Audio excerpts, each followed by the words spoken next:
Hello, good evening, friends, and thank you very much for this introduction, Amrita, and giving me this opportunity to, share the dais with Professor Paul Abrams, about whom, he doesn't require any introduction, but it is my duty as a moderator to introduce him as Professor Paul Abrams, who is the chair of trustees in the British Health Research Charity and Secretary International Consultation on Urology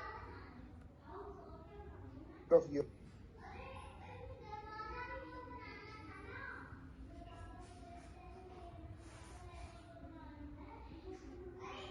Institute, Southmead Hospital. So we welcome you, Professor Paul Abrams. We have been reading about your books, your contribution to this subject, and it's really a pleasure to have you over here today, this evening, in this cold evening, I'm sure. And we have audience looking forward to hearing from you about overactive bladder. So may I request you to please start your presentation. Symptom of urgency frequency, and he is having a failure to empty, and which is presenting as urgency.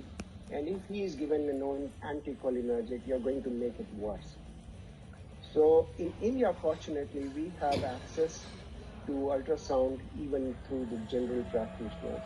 And I would like to highlight that before they start somebody on an anticholinergic, they should look at the residual urine, which is quite easily available, at least in our country, for the GPs. That's terrific. Your patients are very fortunate, and I absolutely agree. I think that's a good idea. Doing a baseline assessment of bladder emptying is very helpful. So it was such a pleasure to have you here, sir.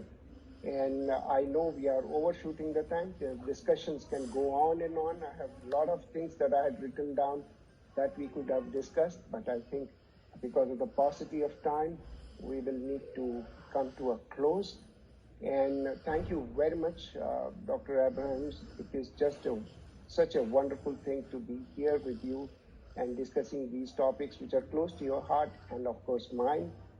And here, I would request the audience to give their feedback, which is very essential for us to keep going and getting you back with all these kind of courses and lectures and educational material.